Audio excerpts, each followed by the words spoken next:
నిన్న కోర్టు నుంచి ఒక సెర్చ్ వారెంట్ తీసుకొని ఈ నిమ్మల వేణుగౌడ్ అండ్ రామస్వామి ఇంట్ల మీద పోలీసు చాలా ఫోర్స్ తీసుకొని వెళ్ళటము, అన్నీ తరువుగా సెర్చ్ చేయటం జరిగింది. ఆ సెర్చ్లోనే గత సంవత్సరం 30/10/25 అక్టోబర్ 30th రోజు, అంటే హైకోర్టులో 6వ తారీఖు నాడు పోయింది, మళ్ళీ 30th రోజే 24 రోజుల్లోనే ఇది ఈ నిమ్మల ఫ్యామిలీ వాళ్ళు బొల్లా రమేష్ అని చెప్పి అతని అడ్రస్ ఏమో కర్ణాటక చూపిస్తూ ఉంది ప్రస్తుతానికి.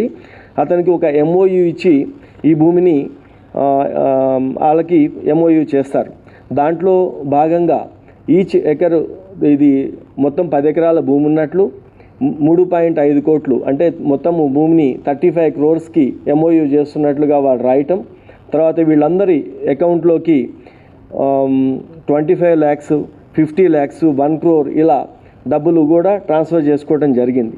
అయితే దీంట్లో నిందితులందరినీ కూడా తీసుకొని మనం విచారించిన తర్వాత ఒక రాధాకృష్ణ అనే వ్యక్తి మధ్యవర్తిత్వం చేశారని, వినికొండ ఎక్స్-MLA YCP ఎక్స్-MLA ఇతను బొల్లా బ్రహ్మనాయుడు ఈ గవర్నమెంట్ ల్యాండ్ని రెగ్యులరైజ్ చేయిస్తామని చెప్పి ఇన్వెస్ట్మెంట్ చేయడానికి ముందుకొచ్చి ఆ రాధాకృష్ణకి కూడా పెద్ద మొత్తంలో డబ్బులు ఇచ్చారని, తర్వాత మనం బ్యాంక్ స్టేట్మెంట్స్ ఇవన్నీ వెరిఫై చేస్తే బొల్లా బ్రహ్మనాయుడు అనే ఈ ఎక్స్-MLA 2 transactionsలో తన అకౌంట్ నుంచే వేణుగౌడ్కి తర్వాత రామస్వామికి డబ్బులు పంపడం జరిగింది.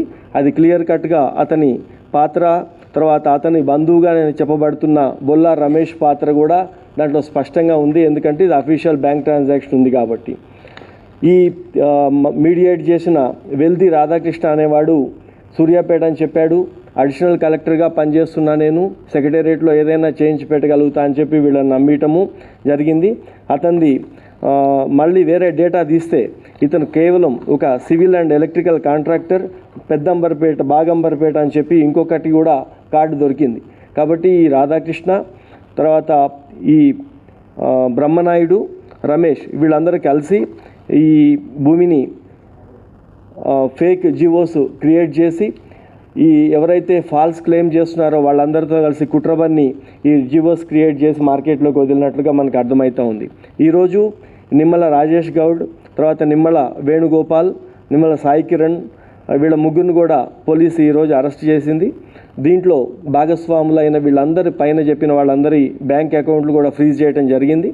అట్లాగే ఈ ప్రభుత్వ భూముల్లో కానీ ఇతరులకు సంబంధించిన భూముల్లో కానీ ఎలాంటి ఒక దొంగ డాక్యుమెంట్లు పుట్టించడం, లిటిగేషన్ క్రియేట్ చేసి డిస్పోజెస్ చేయాలని చెప్పి రాత్రిపూట రావటం, ఇటువంటి వాళ్ళందరి మీద కూడా కఠినమైన చర్యలు తీసుకోవాలని ప్రభుత్వం చాలా క్లియర్గా కింద ఇన్స్ట్రక్షన్స్ ఇచ్చింది. కాబట్టి